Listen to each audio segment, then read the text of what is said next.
friends. Great to have you here on the Church Tips Podcast. We are today with a friend of mine now, although I've known him from afar for quite some time. I count him a new friend in Louie Giglio. You'll recognize him from the so much that he's written and the impact that the Passion City Church has had, not only in Atlanta, but around the country. And Louie, I got to tell you, it's great to be able to spend a few minutes here with you today. Dick, it's my honor to be on with you. It's so great meeting you recently in Springfield, and looking forward to today. Yeah, it's going to be good. Well, I just got recently this book, At the Table with Jesus. Now, I'd had this book, Don't Let the Enemy Have a Seat at Your Table. And so I thought, when you were in town, I thought, well, we need to figure out if there's just a way that we could sit and chat about how all this came together for you. So we've got in the show notes both of these books, so the viewers can click in and pick them up. But really, Louie, just take off. Tell us, how did these books come together for you? Well, the first book, Dick, is the 9 words that really changed my life. And I'm not writing really to anybody to try to tell them something I haven't already had to walk through myself. And those words are, don't give the enemy a seat at your table. Yeah. And those words came to me from a friend after a really big season of turmoil, a lot of struggle and strife. A lot of leaders go through those seasons, and I'd been through the thickest one of all. And a few months after that, I got a text or a phone call from a friend on the way home from work. And it was that phone call, Dick, of a little bit of vindication. Hey, you're not going to believe what happened today. And it, in some small way, proved my point and this whole big thing that had been going on. And, I hate to admit it, but if I'm honest, and I think leaders need more vulnerability and honesty, I really liked the little bit of vindication I got that day. I got home. It's a few minutes to my house from when I got the call.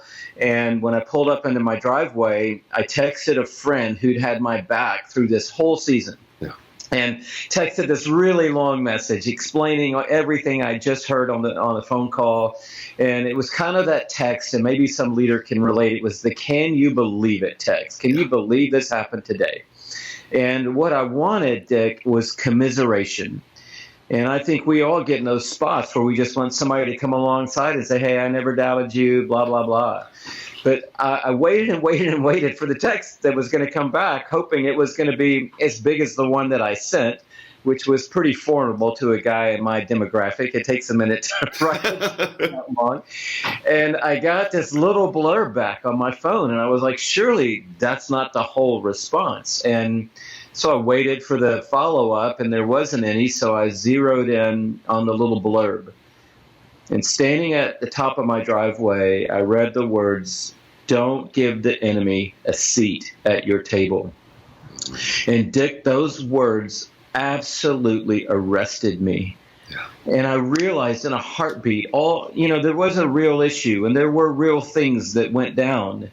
But I had allowed the enemy to take that and compound it, and to exponentially blow it up in my mind and in my heart, and create all this unrest and these sleepless nights and this, this desire to control all the outcomes and manage the narrative. And months of this had gone by, and I just realized it was like a lightning bolt went right through me in that moment. And I thought, oh my word. And I decided, Dick, right then and there, I am taking back the table of my mind right now. Yeah. And it started a process that really has changed my life. And even here we are a decade later, I still don't make it through a week where at some point a thought is planted, a seed is planted in my mind, a fear, an anxiety, a doubt, and a point of tension. And I just stop and go, wait a minute. I'm not going to let the enemy have a seat at my table. Those 9 words, don't give the enemy a seat at your table. And they connect it pretty quickly to Psalm 23, verse 5. You prepare a table. There's our word, right? Yeah. Before me in the presence of my enemies. So in the battle, in the conflict, in the storm, Jesus is there. Yeah. And he's preparing a table for us with everything we need to be everything he's called us to be. And so that message really started working in my heart. I got a chance to share it in a little tiny setting with a few football coaches one morning at a coach's Bible study. I saw something change in them. I came back, shared it in an all team with my staff, saw something change, shared it that Sunday at church, saw something change. And, like God does, he's just chosen to take that message literally all around the world. Wow, that's amazing. I first saw you demonstrate it with an, illustrated sermon at James River. When you put that table out there, and I will tell you, you had the fruit, you had the vegetables, and it really looked to be a delightful table.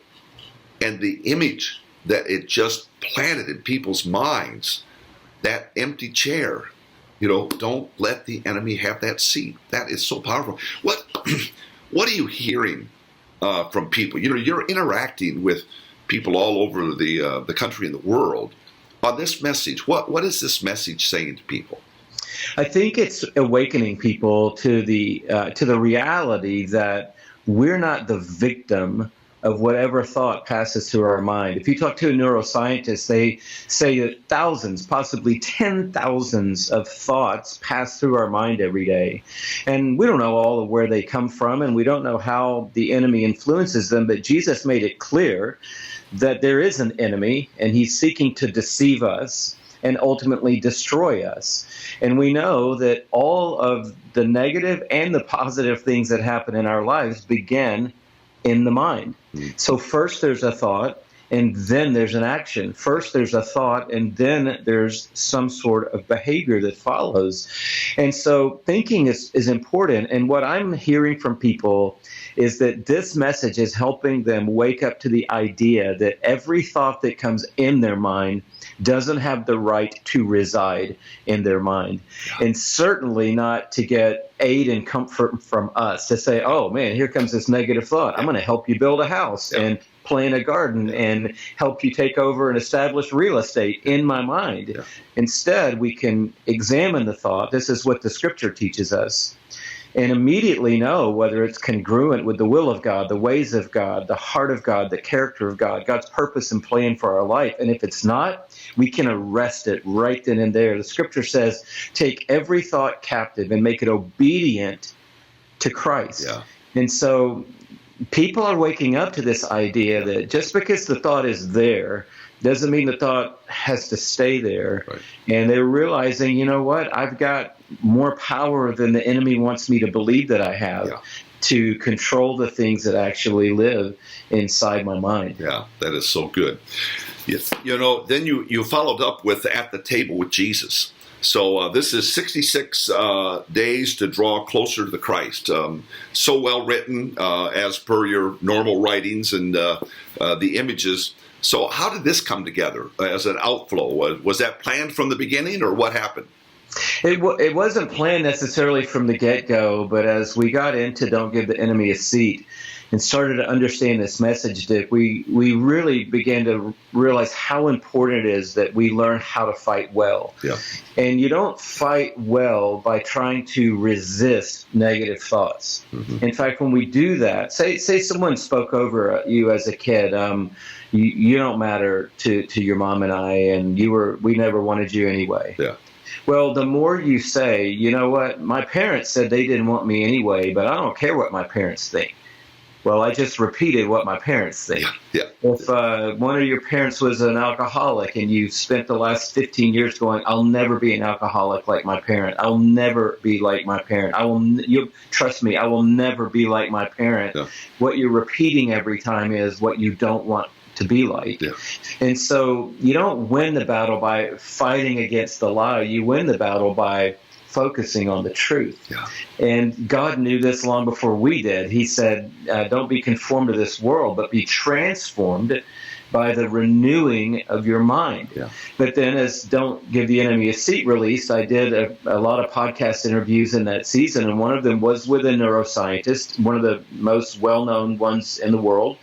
And she said that each of us in 66 days can create a new habit or a new thought highway in our mind. And, we've always thought 30 days you can create a new habit. I think for the exceptional people, it's maybe more like 18 days. But the average human takes 66 days to create a new habit. And so we thought, okay, if we don't want the enemy at the table, who do we want at the table? Yeah. This table is already prepared for us by the King of the universe. And so we wrote this devotional journey, 66 days, believing that at the end of the 66 days, if we focus on Jesus and the various aspects of his character, who he is, how he wants to present himself in our lives in a relationship with us, that we, A, create a new habit of spending time with God, B, we create a habit of learning more about Jesus, and C, we create a new neural pathway in our mind that truth can travel down. And I just want to encourage everyone listening today, don't buy the lie that you're the product of whatever thoughts have been in your past, because God is giving you the power, and science is actually backing it up, to change the way you think. Oh, that's so good. Just going through this here, you've broken this down, is it 11? It's 11 segments. 11 segments. And it's just the number. Jesus is, Jesus is, Jesus is, Jesus is, Jesus does, Jesus, all 66 days. I mean to tell you, go to, I presume, can they get this at Passion City website, or just best to go to Amazon? What's best? PassionResources.com is a good place to go. Okay. But ChristianBook.com, Amazon, Barnes & Noble, anywhere books are sold. They've got that. Both books are available. So this one and this one, I highly recommend that you pick them up. They're going to have a profound impact on your life. Give us a hitch up, friend. What if we don't remember anything, what is it you want the viewer and listener to hear from you? I want each one of us to be overwhelmed, stunned, amazed, mystified, put any adjective you want, with the idea that we were created for communion with God. And yes, we all have gifts, abilities, aptitude, opportunities, and yes, we all have something to do in God's creation, but not before we were created by and desired by the Creator himself.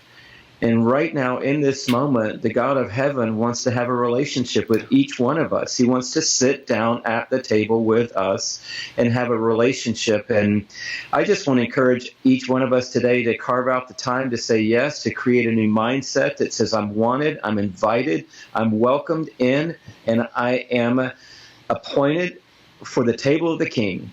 And if we will accept that invitation, then I believe it will put us in the position, in the posture we need to be God's people on mission in this world with him. Oh, man. Can't thank you enough, Louie. Cannot thank you enough. Pick up both books wherever books are sold, and you'll be blessed and strengthened, and you'll grow in your faith. Thank you, Louie. It's been great hanging out with you. It's a pleasure. Thank you so much. Friends, thanks for hanging out with the Church Tips Podcast. We'll look forward to catching you on the next one. Be blessed. Hey, Jonathan here. Real quick before you go. Everything in your ministry rises and falls on your leadership. So investing in your leadership is essential to staying healthy and growing the ministry. And that's why I want to invite you to join us inside the Leaders.Church membership. This online streaming service for pastors gives you access to more than 300 videos plus training material to level up your leadership and improve your ministry skills. If you'd like to do that, I want to invite you to go to Leaders.Church/boost. Again, that's Leaders.Church/boost. Well, thanks again for joining us on the Church Tips Podcast. We'll look forward to seeing you next time.